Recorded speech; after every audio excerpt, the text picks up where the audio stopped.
Hello once again, world, and welcome to episode 11 of the Top Split. I'm your host, Alex McKellar, and today I'm back after another bit of an hiatus. It's funny, after the last episode, I had plans and intent for this episode and more, and then, well, plans were changed, and here we are. I do have more concrete plans for more episodes, as I seem to be finding my voice a bit more, which is what podcasting is all about in my books, and I'm enthused and looking forward to what is on the books in the episodes to come. For now, we have the second installment of the panel, which is what I call episodes where I get a few of the community members on to talk iRacing news and views. This time I invited three members of Team Milo in Alex John, Russell Clark and Ben Snell. Each great guys and racers in their own right, but together they form a major part of the exciting and fun racing squad that is Team Milo. So without further ado, I give you the panel to Go Team Milo.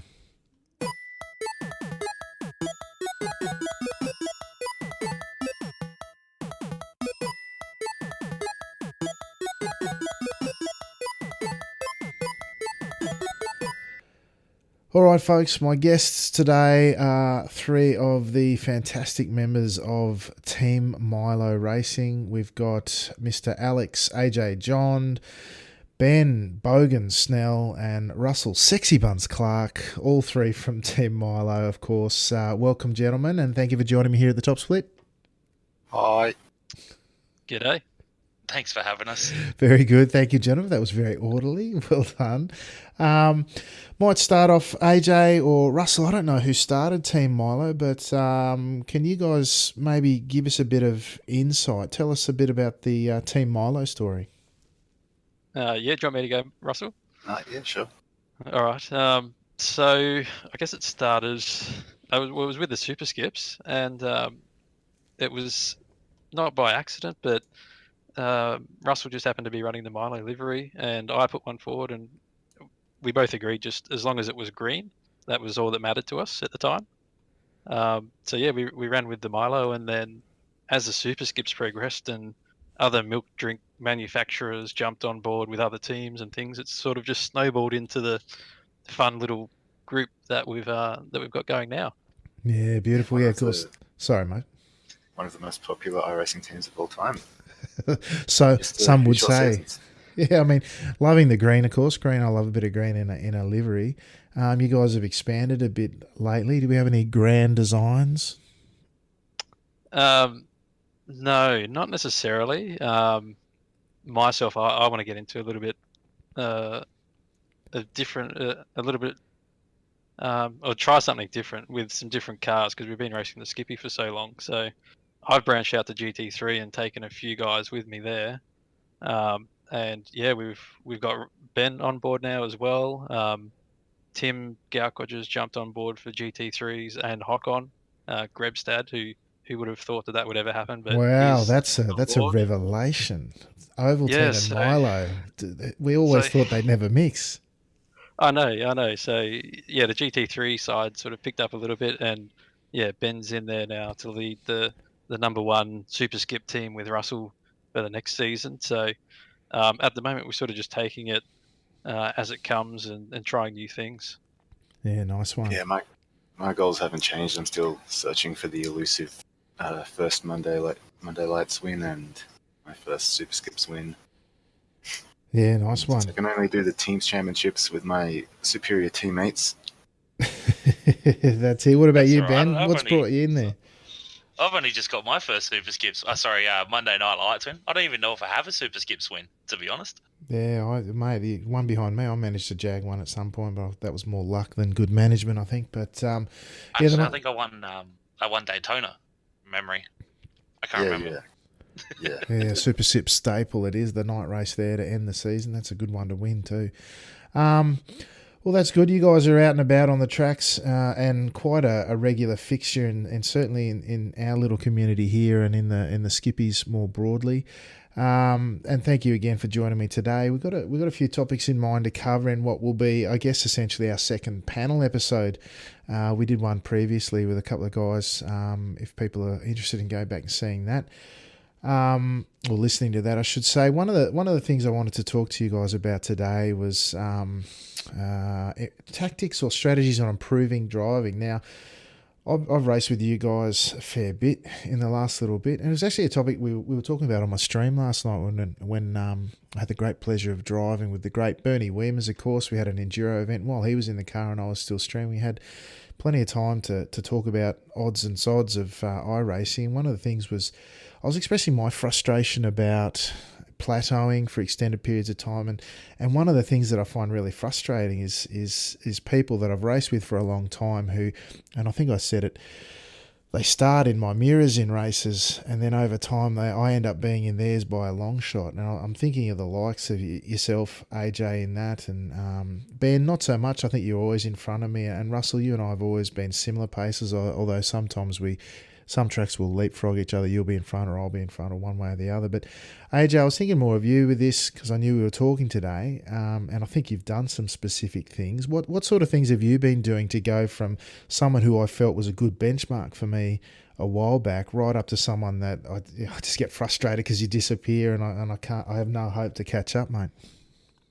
Oh, thank you. Those are kind words, Alex. When when I first started, yeah, what was it? I think super skips was probably the first thing that I took really seriously. And when I started that, you were my benchmark, and being the main streamer at the time as well, I was like, oh, I want to get on the stream, so I just need to be just in front of Alex, Yeah. and then I can be on the stream. But when I started taking it really seriously, and I think it was around that time, the start of season 2, and we're at Barber Motorsport Park, Yeah, I remember that really and clearly. yeah, I think that was probably one of my best races back then, and it just all happened because I was sort of taking that knowledge that Philippe Labert was putting up on the forums, Yep. and watching his practice laps really closely, getting the ghosts and downloading that, put that into a session and try and follow the ghost, and just try and stick as close to that ghost as I could. And if I was within, sort of 4, 5, 6 tenths after the end of a lap, then I knew that I was doing pretty good because Philippe's obviously a phenomenal driver himself. And then also he puts his laps up on high speed. So I was then going back and looking at the telemetry and comparing, braking points and acceleration points and turn in and things like that. And um, even to this day, like I can still look at our laps and they're near identical in terms of inputs for throttle, brake, and steering. But he still develops way more yaw than I do, and I think that's from setup having a different brake bias. So So using when you say telemetry, yaw, there's sometimes confusion about that. What do you mean by yaw in the car? yaw. So the amount of slippage you've got basically going on. So going into a corner and having the rear end coming around a little bit, sort So of oversteer producing essentially. oversteer. Yeah, on the corner entry, and that gets you pointed through the corner and enables you to accelerate out sooner. And you look at the really fast guys, and I think that's the difference. That's what I'd have to develop if I wanted to go faster again. So do you reckon In my that's I mean I've toyed a little bit with that. It was actually one of the guys on the Discord group that we've got going, Christian, who I don't know if he was joking or not, but he put up a link to an ebook on developing oversteer and using it to go quicker.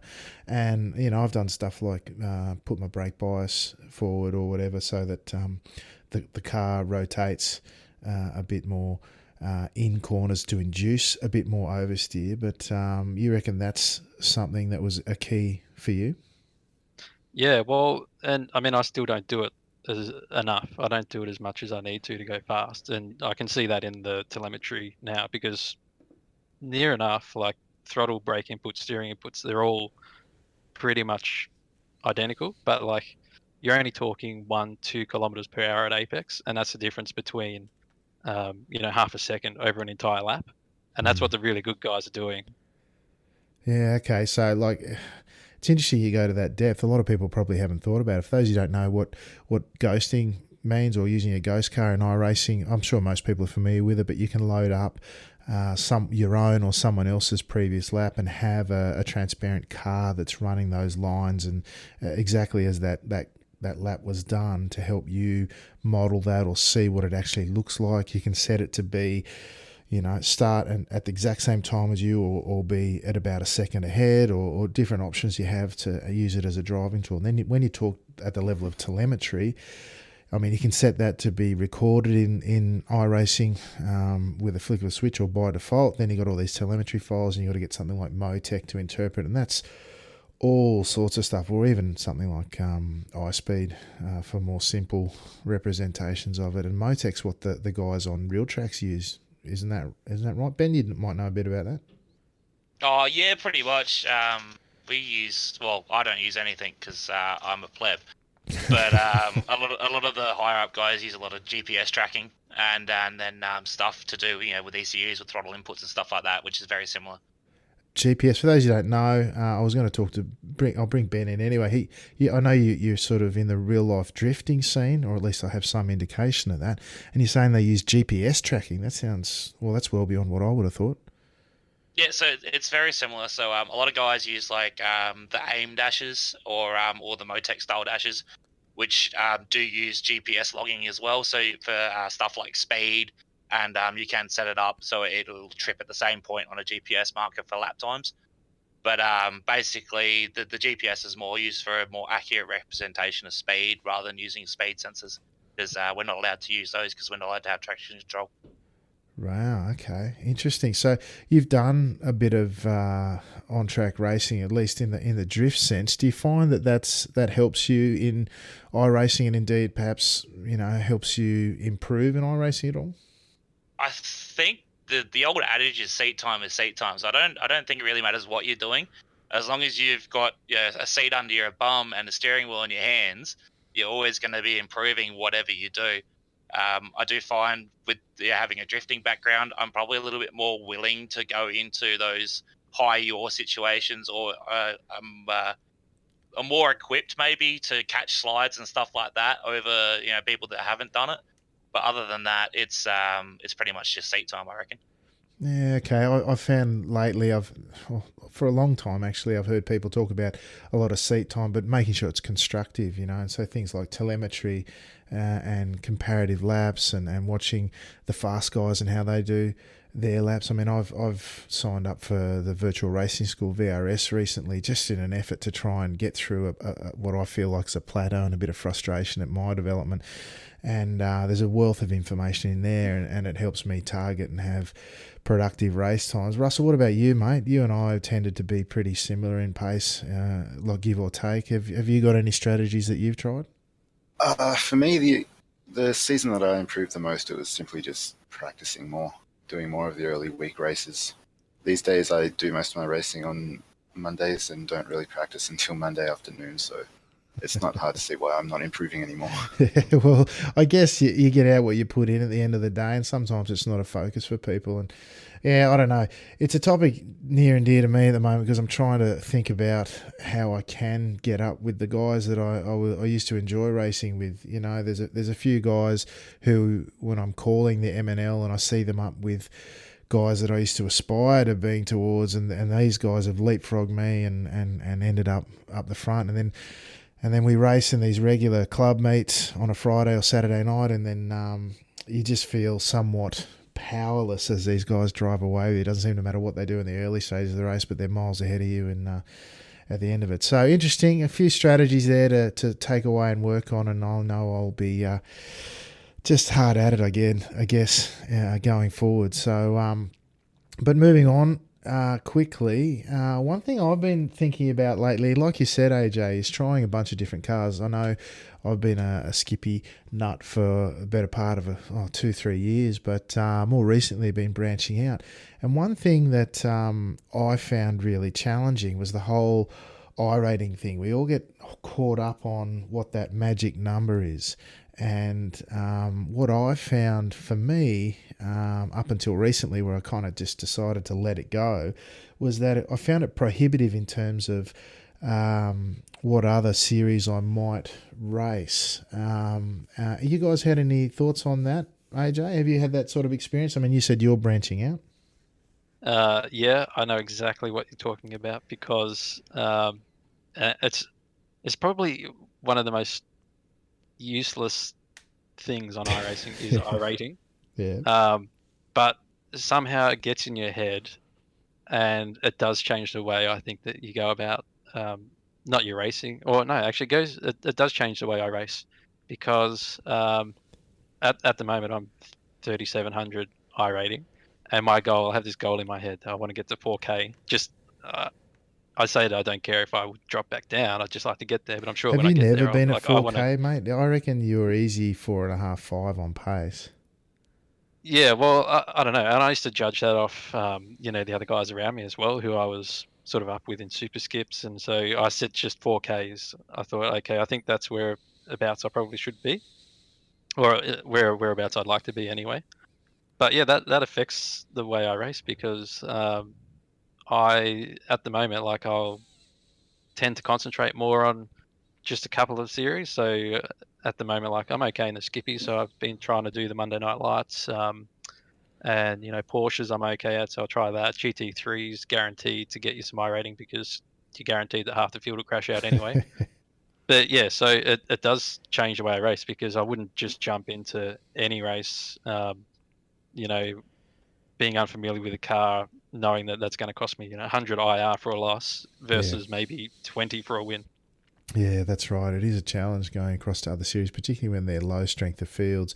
And as you say, I mean, my most recent experience was I did two radical races at Monza when it was there, and I thought, this is great, free car. This was last season, and everyone was in there. They've made it a free car. It's a fixed setup. It's a pretty fun car to drive. I did two races back to back. I lost between 120 and 130 in both, and didn't make turn one in either. And it really just, I don't know, it was gutting, but it was it put me off the concept of racing in another series. Ben, do you look at the number much? Does it affect what and where you race? Not particularly. To me, it's all a number. Same with safety rating. As long as I have enough to do what I want to do, I'm usually pretty happy. But I've definitely dropped off. I don't race officially as much as I used to. I used to, when I was racing the Mustang a lot, and I had like a 4 and point something K I rating, because I was racing only Mustangs at, stupid o'clock in the morning with the Americans. I did care a little bit more back then, because I was fighting for official championships, and that's basically the only thing I see iRating as a benefit, I guess, or something to look for iRating to be as high as possible, is if you are fighting for championships, because obviously the higher your rating is, when you jump in, you're always going to be dragging up the strength of field of a race, rather than dragging it down or being part of the middle. So if you bring up a strength of field, it's obviously going to give more championship points towards an official championship. Yeah, absolutely. I mean, that's one of the premises of the Monday Night Lights. We make that a big deal in the hope that otherwise, what are limited opportunities for people in ANZ to get the big strength of fields, to get the big points. With adding the broadcast and the sense of community around it, we get to lift that up and use that as a platform. But you're right too. I mean, ultimately, iRating in the books, or the purest definition that iRacing will give you, is simply a matchmaking system. The idea is that you have a rating that measures your skill, and it's meant to line you up wherever possible with people of similar skills. And the problem or the challenge that I have is I might be a 3.5, 4K driver in a skip on a good day, but put me in a GT3 and I'm literally 2 seconds off the pace at Spa from the top guys there. I might be half to a second off the top guys in a Skippy, but double that in a GT3 in a much faster car, and it's really frustrating to then cross over. Russell, I know you've done a lot of or some shots at championships and other categories as well. Does iRating impact you from that perspective? Not really.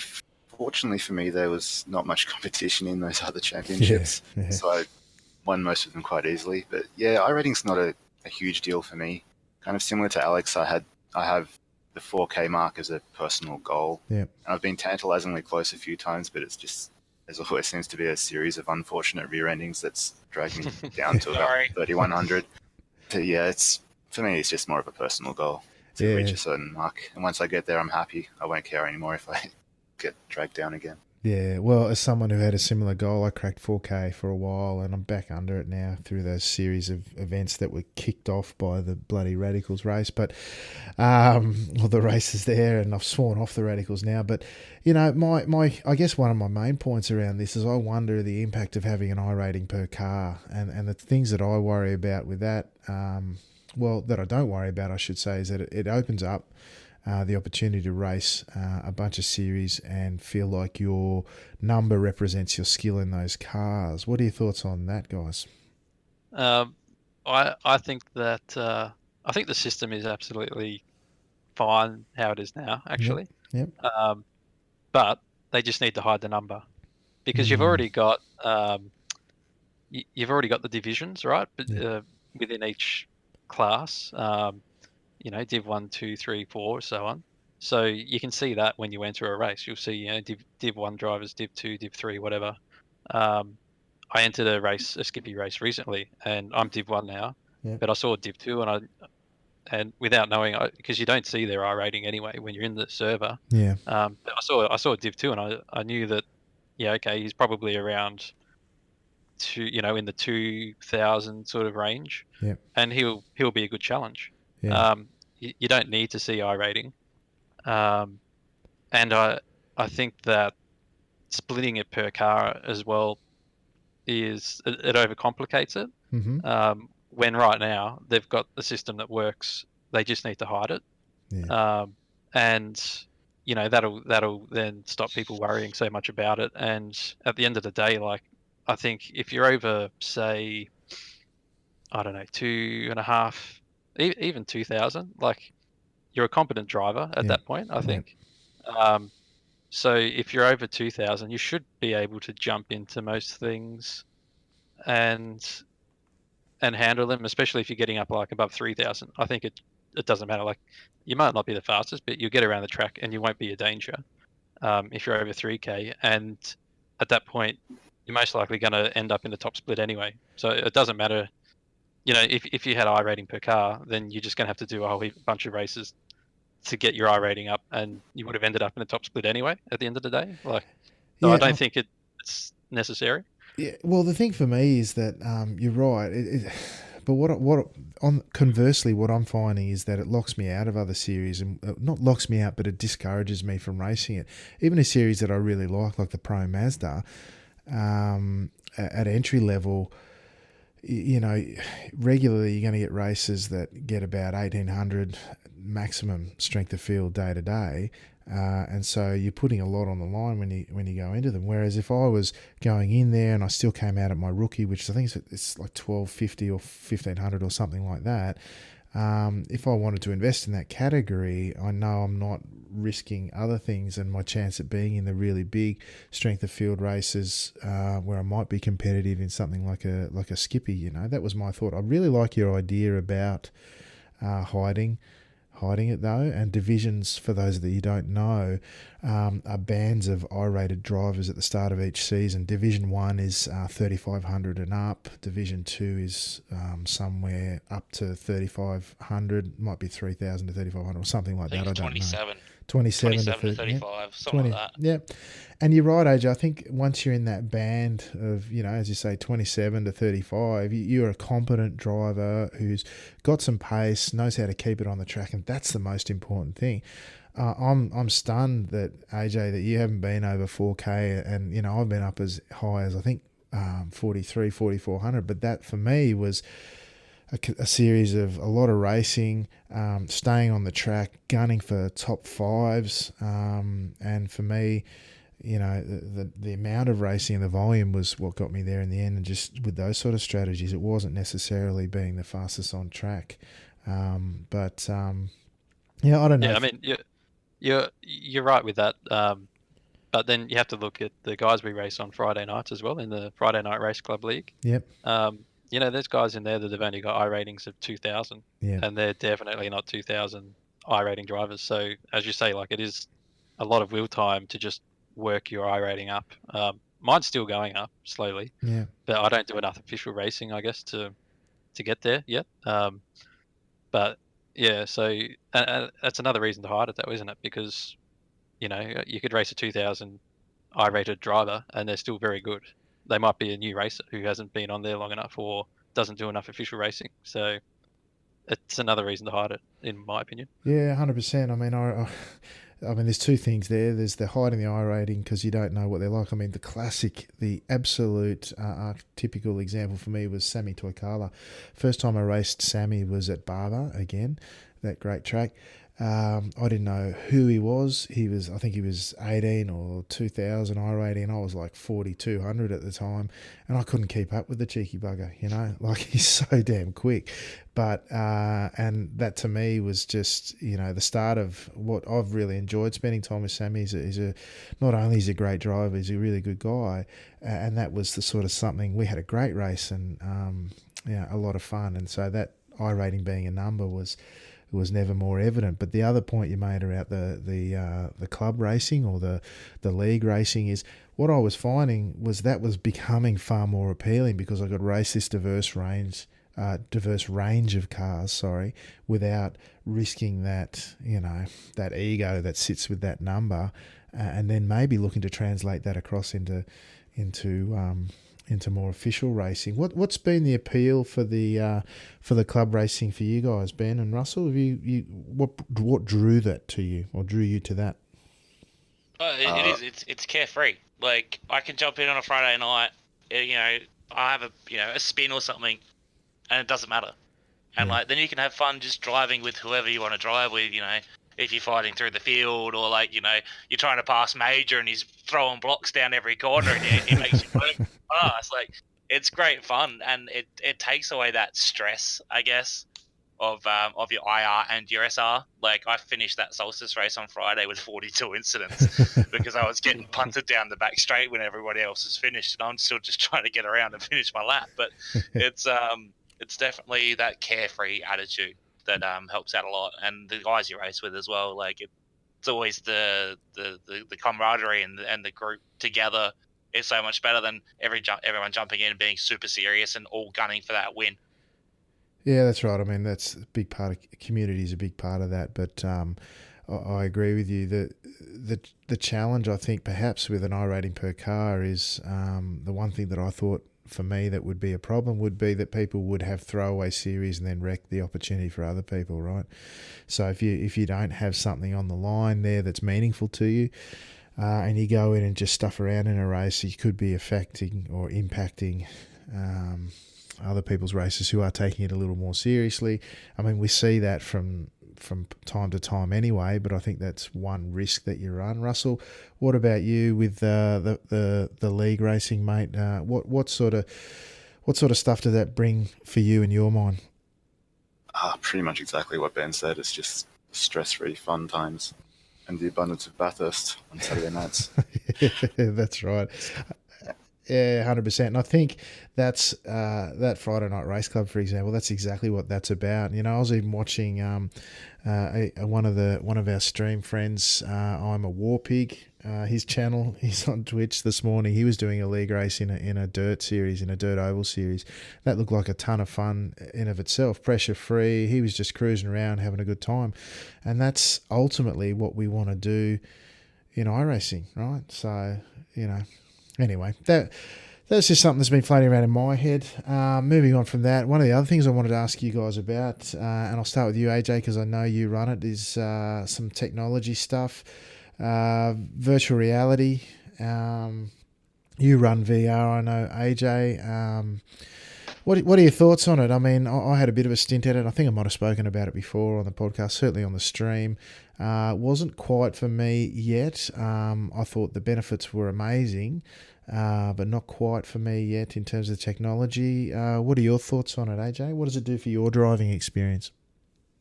Yeah, it's a pity that I got into all of that sort of stuff so early because I can't quantify and like you're saying, what do you do to improve your driving? And one argument that a lot of people will say is, you need a load cell to be able to feel the brake pedal better and that sort of stuff, and you can catch slides with the OSW, the direct drive sim wheel, that is. Yeah. Those sorts of things. But but I don't know because I hadn't plateaued yet. I got all of this stuff when I was like at 2000 IR. So Yeah. in terms of has it improved my driving? I say it has. Yep. And VR specifically, if we go with that, Yeah. I think it helps massively with consistency. Yep. I used to really struggle sort of picking the apexes, or not picking. I mean, I could see them, but I could just never get to them Yep. for whatever reason. But the depth perception that you get with VR is, I think, a big advantage. Like running around Bathurst as well every Saturday night, I'm really comfortable to get close to the walls. Yep. Because I know exactly where they are in relation to my car. So that aspect of it is great. VR certainly saved me from having accidents as well.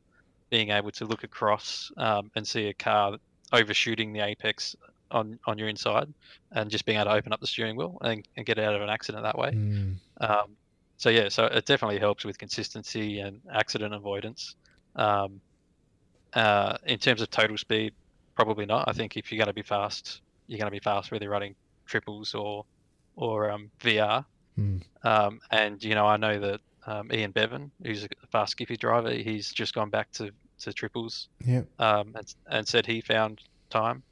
And John Skoltz, I've heard he's going back to triples from VR. So I don't think speed is an argument, but there's certainly an argument to be made for consistency and accident avoidance and awareness of who's around you. Yeah, 100%, mate. My limited experience, I put a video up of the race I did, and I've talked about it numerous times before. I borrowed a VR headset and had a run in a skippy race, and I agree 100% with your comments around depth perception. That was the biggest factor for me. It was around really benefiting me in terms of where I placed my car. It was, people talk about the immersion and what have you. At first sort of go at it, it was quite... Sitting in a real car, or not a real car, but sitting in a car that feels real for the first time is pretty amazing. Yeah, it is. You're right. And but in terms of the wheel-to-wheel action or racing in a pack, I found I could race closer, I could hit the apex, I could actually see them better, and I'd probably counter you and say that I think I would get faster with it just because of that, that perception of where my car is positioned. I mean, I'm teaching my daughter to drive. We've just had the two first goes at it yesterday and the day before, and the one thing I kept talking to her about was trying to get her aware of where she was positioning her car in the lane, whether it's too far to the centre or too far to the having outside. a racing car driver sort of as an instructor for a father. That's interesting. Racing car driver, please. You're too generous. Pretend yeah, racing car driver. that's right. I'm not pretending to teach her, but anyway. So, but the thing for me was about positioning in the lane. And similarly with the VR, that was the biggest advantage I found was positioning in your car in relation to other cars, and more importantly in relation to where it is on the track. Ben and Russell, you guys had any experience with VR at all? Not yet, but I'm, as someone who's still on a single monitor racing at about 47 degree FOV, it's probably my preferred option to upgrade. I don't really have the desk space for triples. Yeah. I recently went to triples, I think, about 2 months ago, because my computer is that much of a nugget, it struggles to run those. Yeah. So I definitely can't run VR because I reckon I'll end up hurling as soon as I try and put the headset on. But I haven't had a go at it yet. I've got a few mates that have drift sim rigs that have used it and said they love it. So it's probably going to be on the to-do list once I upgrade the PC. Yeah, I imagine for drift experience, it would be excellent. I mean, being able to turn your head and look at where you're turning rather than, the fixed view that you often get in sim racing games would be a big deal. But there you have it. That's one end of the spectrum to the other. You've got single screen Russell all the way up through triples in myself and Ben to AJ with the VR setup, and that's sort of all your spectrums covered, all your options covered when it comes to sim racing and on iRacing indeed. And so that's an interesting perspective. And AJ, you run a direct drive wheel as well, isn't that right? Yeah, that's right. I've got the small midge. If you know, No idea, mate. Fill us in. Okay. So yeah, so with the direct drives, I suppose they became more, let's say mainstream, but more popular maybe sort of 2 years ago when um, the Simu Cube, being a motherboard that you will plug a Ioni drive, that's the thing that's controlling your big servo motor. Yep. They're the two main important things, and the Simu Cube motherboard that came out sort of really opened up um, direct drive or the open sim wheel system for a lot of people because it made things so much more simple compared to what it used to be with the older Argon drive and things that they were using before. Yeah, did you, mate? Um, Did you ever have a belt-driven or a gear-driven wheel before going to the direct drive? yeah, I did. I came from the G27. Yeah, nice. And Um, what's you found the difference between the two? Do you think it helps in terms of consistency, feel, or anything like that? yeah, I think it does. Like I say, people say that you can catch slides and things way easier with the OSW, and you can attribute that to the fact that you haven't got that gear or belt system to add a little bit of um, sort of vagueness or slack to the system. So Yeah, it's bit direct of drive. It's latency. fast. Yeah. Um, so yeah, you will catch slides, and sometimes it feels like it's correcting itself in a way. Yeah, Whereas with the G27, I'd find that uh, I'd sort of get the visual cue that the car's sliding, but I wouldn't feel it till after. And then by the time I'd put the correct or tried to correct it, it was too late. yeah, okay, yeah. They say that in sim racing, because you don't have I guess the tactile sensations of sitting in a car in the real world, that the visual cues are probably your biggest indicators. But then if you can get some feel through the rim as well, that's interesting. I don't know if it's in my future, to be honest, but yeah, I don't know. It's an interesting concept nonetheless. One thing that we were going to move on to today, that we were all sort of animated a bit before we came on for today, was around the topic of esports. Interesting, AJ, you had some pretty interesting ideas on where things are at and what it all looks like at the moment. Care to share some of those? Yeah. So I mean, yeah, as I was saying to you before, I did the Le Mans 24 hour myself. Went to check out the iRacing official stream, which is broadcasting the top split, all of the best, arguably the best sim drivers in the world racing. Yeah. Um, and they had, I think, 10,000 views or something after a week or two of being up on YouTube. And then you have Jimmy Broadbent, who's a very popular YouTube streamer of all sorts of things, sim racing, not just iRacing. And he did a bit of the Le Mans 24 hours, and his video had 50,000 views. Yeah. Um, so yeah, it's really interesting. Like and you doing this yourself, wanting to promote Monday Night Lights and that sort of thing. Like where where do we need to be going in order to get build the viewership? People these days want short, sharp, fast, interesting um, sort of content, and maybe our sim racing isn't that. Yeah, I don't know. It's interesting you say that. I mean, we have a small community. I say we do it by the community for the community when it comes to Monday Night Lights. And I was saying to you before that the guy that gets the most views on Twitch, for example, with his streaming is Squirrel, for those you don't know.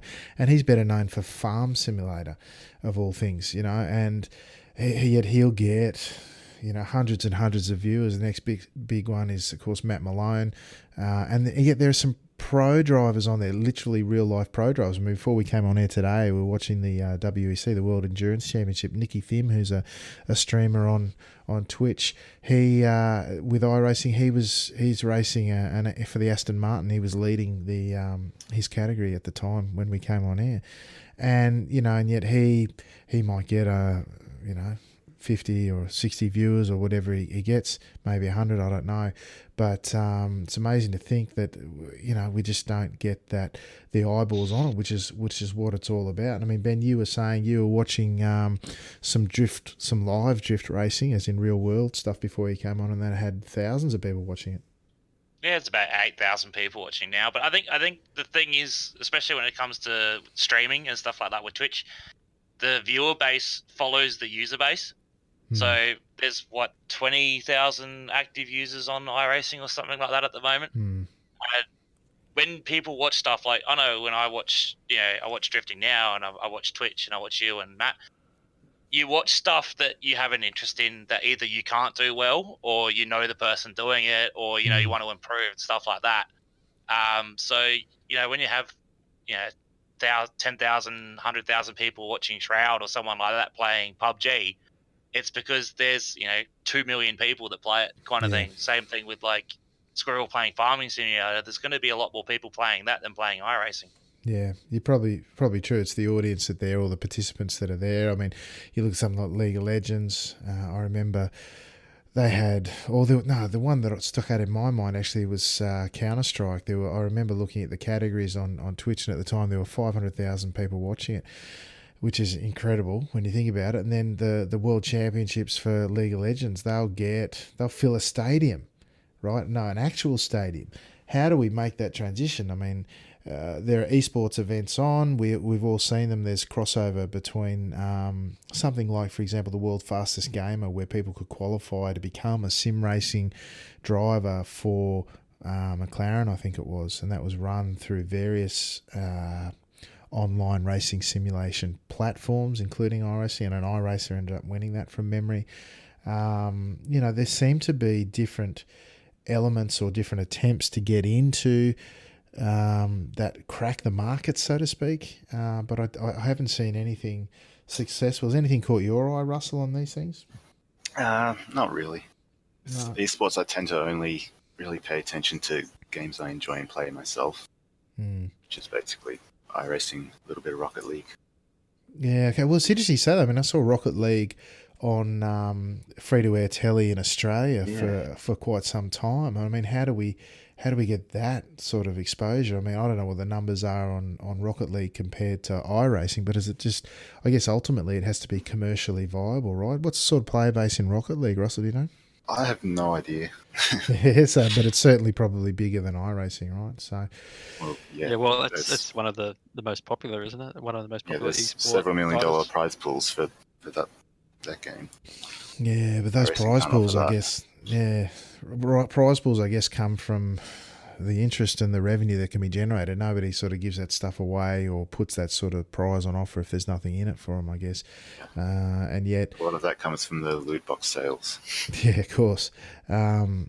But again, I mean, perhaps it comes down to someone like an iRacing themselves. I mean, I had the great pleasure of doing some racing with Nimcross Jr. this week, who, of course, is the iRacing chief steward. He's also been a guest on the podcast, and it's a great episode to go back and listen if you've ever wanted to know how the protest system works and the mindset behind it. Nim himself is a great guy. And I always say, my point here is that he, I think, is at the grassroots layer one of the best advocates and advertisements for iRacing that they've got, in absence of having what I think is really good marketing. I mean, this guy gets out in the community, at least for the people that are already there, and he races with them alongside it. He enjoys it. He's a good guy and a great advertisement for it. But if he doesn't have a platform, or more broadly, if iRacing don't have a really strong presence and platform in what is becoming more mainstream advertising or marketing methods, whether it be, social media or whatever, and they just don't get the eyeballs on it. I mean, at the moment, I know Matt Malone, who's, the most watched, I guess, genuine iRacing streamer. I did talk about Squirrel before, but he sort of does multiple games. Matt's probably the top of the pops when it comes to iRacing streaming as his core elements. He is out at Petit Le Mans today at Road Atlanta. He's been doing some live crosses there. He's done some stuff for Fnatic, gone over to Germany, I think it was, for their release of their new direct drive wheel sort of thing. But there's so little avenues, and that in of itself, I don't think was an iRacing thing. That was him going out and doing it rather than iRacing themselves. And if I do have any criticism of the iRacing as an organisation, it's the fact that they don't promote and help launch their own stuff with people that are doing essentially their work for them. But anyway, that's just me on my soapbox. Yeah, that's actually a good point, because then that makes me think of the iRacing. I don't even know what they call it, to be honest. The featured series. Yep. So there's I think two series that are featured each I know there's season. at least one each season. I don't know if it's two, but it's certainly one. Yeah. It's usually a road and an oval. Yeah. Yeah, Okay. that's right. That's right. Yeah, but I could not tell you which ones they are this season.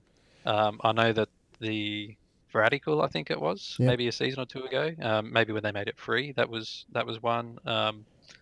But yeah, like promoting that sort of thing, and then maybe organising to have a broadcast. That's what they need to be doing, and it needs to be prominent and seen. But then you've got the whole problem with, the user face not being as user friendly as it could be either. So if things are hidden in forums and clunky UIs and a beta UI that doesn't have everything built into it yet. So there is certainly a lot that they could do to improve the system, especially for new racers coming in trying to figure everything out.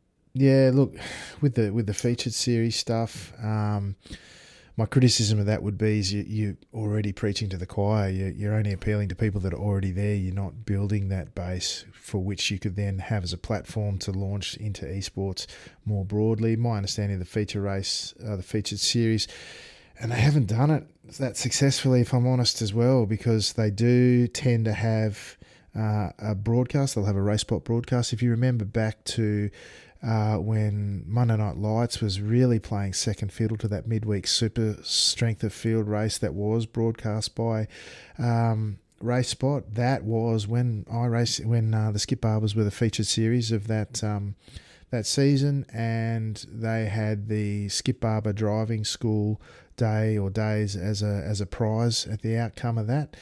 That obviously went the way it did, and when the Skip Barber school folded, but that got a lot of eyeballs on and a lot of attention. But I'd argue again that it's just the people that are already there.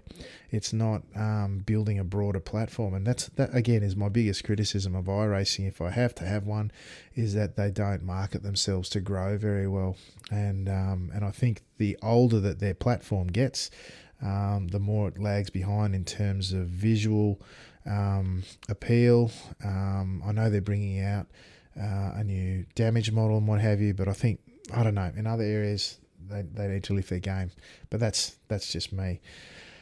Any more thoughts on that one, guys, before we move on? No? Nope. Speak now or forever hold their peace. No, I'm good. There was stunning silence. All right.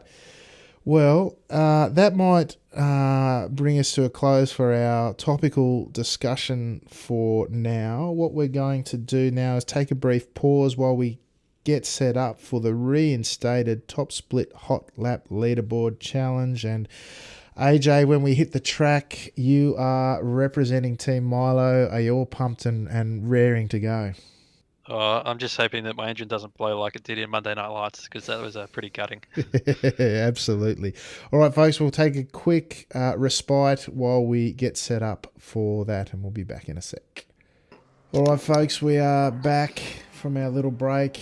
AJ just getting out on track at the moment.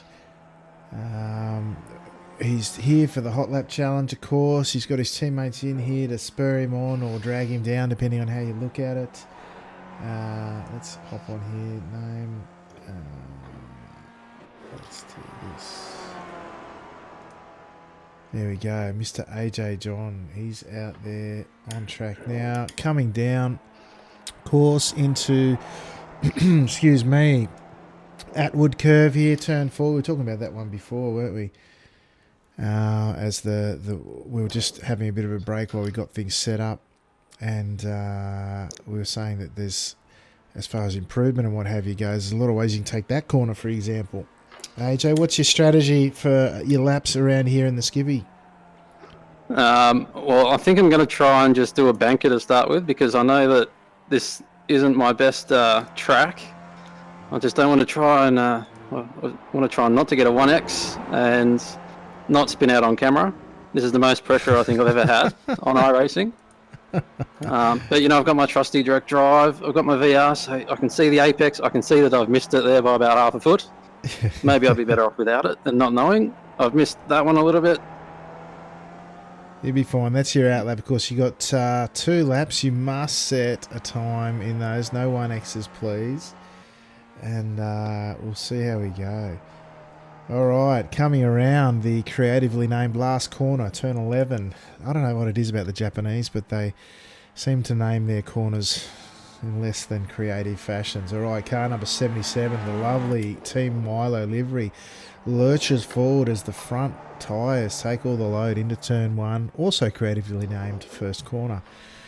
As we sweep around to drivers left through Williams at turn 2, down the hill. We might even get some more car noise here. Sounds a bit better now. There we go, on the run down to the most important corner. No pressure, AJ. Atwood curb at turn 4 there. Nice. I've gone the tight line that time. Beautiful. See how it goes. Beautiful tight line there. We love that. All right, let's grab an onboard here. There we go.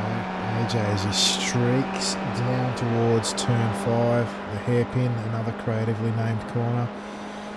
Lovely series of corners, this one. Sweeps in from far out to the left. Tight exit there, you don't want to spew out too far. Bit more track there on the right to be used. Lifting there. Lovely use of the track on entry there into Piper. Now up this short, straight into Redmond. Lovely tight left hand. I love this section of the track. It's not as popular as a lot of people would have, amongst people, but I really enjoy it, to be honest. As we approach the penultimate corner here at Michael Knight. Boys, what are your words of encouragement here as AJ comes around last corner as to start his final lap? Go faster, AJ. Go Team Milo. I'm trying. I'm having a couple of bites at the throttle each corner. Hopefully this one's better. Absolutely. We've got a bit of telemetry on board so the folks at home can see what you're doing. Braking now. That seems to be out of sync, but that's the nature of things. Lovely Team Milo livery there. Car number 77. He's done a 144.4 to begin with. And hopefully about now is when the green Delta bar is shining bright on the run down to that all-important turn 4 at Atwood. Of course, we were here a couple of weeks ago in Skippies for MNL and for the official season, of course. Again, sticking to the title line through Atwood. And I had a lot of fun here. Of course, you got to watch your engine here. We had a few go during the week, but no danger of that here now because it's only a couple of laps. And AJ now coming into turn 5 at hairpin. Nice tight line again.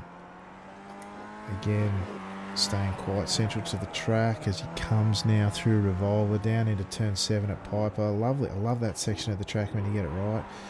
Also, probably the most dangerous part of the track in terms of incidents now. Up this short back straight now into Redmond. Full 180 degree there in first gear, of course. A little bit of looseness in the car there, but that can indicate speed as much as anything else. AJ now coming around the second to last corner, turn 10 at Michael Knight, down to the last corner, turn 11. What can he do for us? What can he do for Team Milo here as we reinstate the Hot Lap Challenge? Coming down to close it out now, AJ has done a 144 dead. That's a 144 dead, folks. Let's just... Good job, boys. There was nothing more in it. Well done, AJ. Well done. 144 dead. Oh, what was it? Let me just pull that up here. Let's pull up our results here. We've got the Hot Lap Challenge with a 144.007. AJ has just pipped the great Johnny Gindy, who set a 144.072. AJ, Team Milo now on the top of the leaderboard of the Top Split Hot Lap Challenge. Well done, AJ. Wow, I have to say that's a surprise. GG. I did just happen to make a Milo in the little tea break we had there, so I want to thank Milo for that. And if you got a contract, just hit me up. I'll put the contact details in later, and we'll get in touch. Perfect. Well, congratulations, AJ. That was a great effort. Now, Wow, what an effort indeed, mate. That's nothing to sneeze at there with being at the top of the pops there, so to speak. But yeah, that's awesome. Fantastic effort, mate. I'm actually guess that genuinely, Sorry. surprised. I'm genuinely surprised by that. Yeah, no, that's awesome. Kind of puts to bed the whole of the car's slow on a straight line thing now, doesn't it? Yeah, 100%. I agree. 100%. I mean, I set that up with the default settings and everything as well, and AJ's just come out and cut his chops out there perfectly. Well, that's really well done, mate. And Johnny Gindi, challenge thrown. Thrown down, as it were. Well done, mate. Well, folks, that's about all we've got for today. I'd like to thank the members of Team Milo who've joined us here today, AJ, Bogan and Sexy Buns, a.k.a. Alex John, Ben Snell and Russell Clark. It's been a pleasure having you guys on board and helping me kick a bit of life into the podcast. Do have a few episodes in the works and looking forward to putting them out there. But any final words to extol the virtues of the great Team Milo, gentlemen? As always, go with Milo. That's it. I'm just going to go with the standard go Team Milo. Yeah, what do you got for me, Russell? I know you got something in there. Go Team Milo. All right, folks. That was awesome, guys. Thank you very much. And look out for Team Milo on track. You guys got a website or anything we can plug? No. Milo.com.au. No, Nothing official, unfortunately. Maybe we'll have to get into that. You can follow the Ben Snell Drift Page Club Experience on Facebook if you feel like it. Say that again, mate. What was it? The Ben Snell Drift Page Club Experience. Wow, okay. Sounds interesting. Yeah. Of course, Ben into his drift racing as well as his on-track action in iRacing. Keep an eye out for the Team Milo guys, folks. They're great to race with and an even better bunch of blokes. So thanks again for joining us, folks, and what a great time with Team Milo.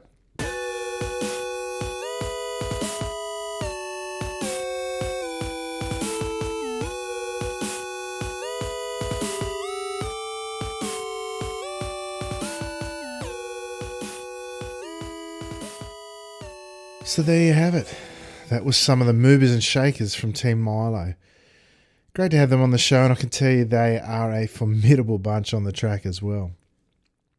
The irony of our discussion around esports is that as soon as we'd finished speaking, I pulled up the broadcast of the World Endurance Championship that was taking place in Japan at the time, and they were showing a short piece on a sim racing event that was being hosted at the track on the same day. I knew I knew what it was because I saw Emily Jones, who is amongst other things, an iRacing streamer. I felt like I was about to eat a little humble pie in relation to my comments around iRacing and my perceptions of how little they promote their platform in the esports context until I saw what they were racing, and it was not iRacing. In my mind, iRacing remains the preeminent sim racing platform in many regards. Personally, where I think they're lacking, though, is most certainly in their marketing, at least in my observations of it. Preaching to an audience, which is predominantly what I think they do, an audience that already have their product, is all about maintenance on an existing user and revenue base. Beyond that, I don't really see what they are doing to grow. Maybe I'm just blind to it. And I know, for example, as self-serving as it might sound, I stopped tagging iRacing in tweets or other media when posting podcast episodes when I found I really got no traction. I wasn't doing it for fame or glory. I was doing it for the reason I do any of the things that I do off-track in iRacing, to promote the hobby I enjoy and get more eyeballs on what is going on, and more importantly, with any luck, more drivers on the track having a blast along with me. When I can't get support from iRacing, even on an episode featuring their chief steward, who is not only a great guy, but represents iRacing impeccably, then what hope have I got? What hope have we got? I had a professional race driver in Benny Simonson extolling the virtues of the sim and how close to real cars and tracks it really is. What more could you ask for by way of free advertising? I'll get off my soapbox now. I just get really frustrated by it, obviously. Yes, we are a niche market, but why should that limit our potential? I feel like there has been some visionary things in the making of iRacing, but obviously I think it's lacking the area of promotion. Maybe I don't have the full picture. I'm certainly not on the inside, as it were, but that's what I think, and it's based on what I know. There, it's off my chest now. Let's move on. From here, I plan to be back in a couple of weeks with the next episode, and I'm excited with how that is shaping up. In the meantime, you can see what's going on in the Top Split world by checking out my Twitch stream, by searching for Top Split TV on Twitch, where you'll find me streaming my races assorted nights of the week, but more often than not on a Friday and Saturday night. Then, of course, if you search YouTube for the Top Split, you'll find the place to be each and every week for the top-rated Skip Barber racing in Monday Night Lights. We're currently working our way through Season 14, and you can catch the weekly broadcast live on a Monday night, or check out the replay any and every day if you need to catch up. Even better would be to join us on the track and get amongst the best race category you'll find with a great community around it. I hope to see and interact with you in those places, and I'd love to hear from you around what or who you'd like to see on the podcast in the future.